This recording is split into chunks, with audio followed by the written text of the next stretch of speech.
Well, next, I'm just going to throw you a softball pitch one here, Mike. What about the divisive presidential election? We're recording this in September. The election is front and center in all of our minds.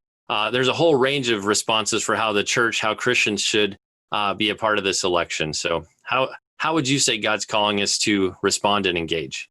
Yes. So number one, we should be involved in the election. It's important that we vote because it's a big choice that's being made. That's the first thing. The second thing is we have to vote with our eyes wide open and not emotionally. So for me, there are things that President Trump can do that frustrate me. There are ways that he can act that I find demeaning, that I find juvenile, that I find self-destructive, degrading to the office of the president, and doing damage to our culture as a whole, kind of dragging us all in the mud together. On the flip side, when it comes to vote, I'm looking at who's going to do a better job about stopping the slaughter of the unborn.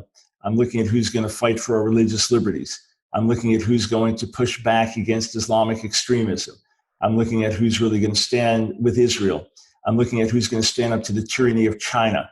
I'm looking at who's going to push back against radical transgender activism. I look at the Democrat platform and the Republican platform. It's a total no-brainer for me. Of course, I'll vote for Donald Trump. So he's not my savior. He's not my Lord. As I tweeted the other day, I said, let's just keep things simple. And here's what I said. Just pull it up here. I live for Jesus. I vote for the president. My message is Christ crucified and resurrected, not Trump elected and reelected. I'll die for the Lord. I pray for the president. Only one captivates my heart and my mind, and he sits enthroned in heaven, not DC. So that's my posture. That's my attitude. That's my mindset. If you want to talk to me about Trump, you're a neighbor or someone and you want to bash, listen, I'd rather not talk about that. Let's talk about Jesus. In other words, I will tell you why I vote. I'll explain it. I can justify it. My book, Evangelicals at the Crossroads, lays these issues out. I recently did an interview with Mike Huckabee on his show, laid these things out. And he said after his best 4 minutes he's ever done and the clearest thing he's ever heard on evangelicals voting for Trump. But we have to put our testimony first.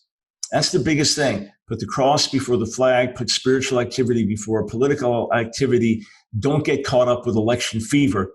So the biggest thing I'd urge everyone to do is step back, catch your breath, worship the Lord, confess with your mouth that Jesus is Lord, no matter who is president in the White House, and then look at the larger consequences of the election.